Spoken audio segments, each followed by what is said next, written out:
A man is dying in his own home in western Finland. His wife is on the phone to emergency services. She says an intruder has broken in. That call would become one of the most dissected recordings in Finnish criminal history, because police never proved who killed Jukka S. Lahti. Instead, the Ulvila homicide became something worse than a mystery with an answer. It became a case where the answer seemed to be moving every time anyone got close to it. One court convicted the wife. Another said the case had not been proved. DNA evidence from the scene was later found to be contaminated by police handling. And nearly 20 years later, the murder still has no proven solution. On 1st of December 2006, Jukka S. Lahti was killed at his family home in Ulvila near Pori, Finland. His wife, an early hour, called emergency services at 2:43 in the morning and said an unknown attacker had entered the house, attacked her husband and injured her too. At first, the case looked like a brutal home invasion. Find the intruder, find the motive, find the killer. But the intruder was never found. Investigators pursued outside theories for years. DNA was tested, leads were chased.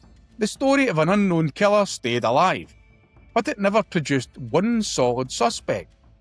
And when an investigation begins with an outsider who never truly materialises, suspicion starts to drift back towards the people already inside the house. By 2009, that suspicion had turned towards an early hour. Prosecutors built a stark theory. There had been no outside killer at all. Orr had murdered her husband herself, then staged the scene and used the emergency call to support the intruder story before police arrived. That is what made the emergency call so important. It was no longer just part of the evidence. It became the heart of the case.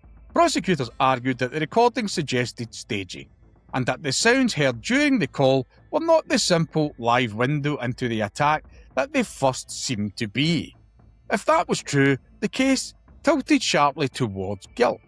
If it was not, then one of the most dramatic pillars of the prosecution was badly unstable. In 2010, a district court convicted Orr and sentenced her to life imprisonment. But even that verdict came with a crack in it. The case was never as clean as a headline. It was never as settled as a conviction might make it sound. Then the case began to swing. In 2011, the Court of Appeals acquitted Orr. Later, prosecutors presented new evidence and the case returned for retrial. In 2013, she was convicted again. In 2015, the Court of Appeals overturned that conviction too.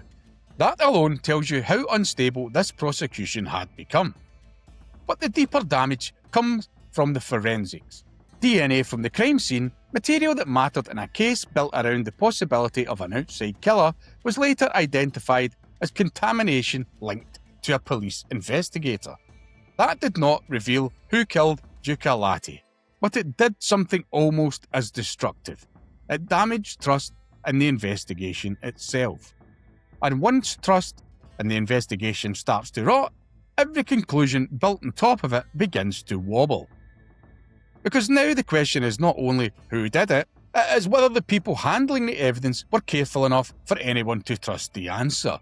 The 2015 appeal ruling is the legal core of the Ulvila case, not because it solved the murder, because it made clear what had not been proved.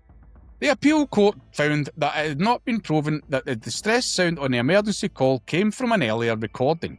It also found that factors still suggested the possibility of an outside perpetrator, and that it had not been shown that Orr staged the crime scene. In other words, the state had not proved its version of events. That is why this case kept haunting Finland. The court did not replace the one perfect answer with another. It did something colder than that. It removed certainty without replacing it. And that leaves a very particular kind of unease. Because not proved is not the same as explained. In December 2015, Finland's Supreme Court refused further leave to appeal. So the acquittal stood. The case against her was over, but the murder itself remained unsolved. In 2016, she was awarded record-high compensation for wrongful imprisonment after spending 611 days in custody in the homicide case. That is the reason Ulvila never went quiet. It is all the elements that keep a case alive in public memory. A murder inside the home, a haunting emergency call, an intruder who may have existed or may not have, a wife accused, convicted, acquitted, then accused again. Forensics that weakened confidence instead of strengthening it. And no ending that everyone can live with. The story is also not fully buried in the past. In December 2024, Yle reported that the investigation had been reopened and transferred to Finland's National Bureau of Investigation. Police said they had no suspects at that point and that all possibilities remained open. So after all the trials, reversals and years of public argument, the final image in this case is still not a verdict. It is a door reopening. The Ulvila case is disturbing for obvious reasons. A man was murdered in his own home, but it lingers for a second reason too. Because the system never produced an ending people could trust. The state accused the wife. The court said the proof was not there.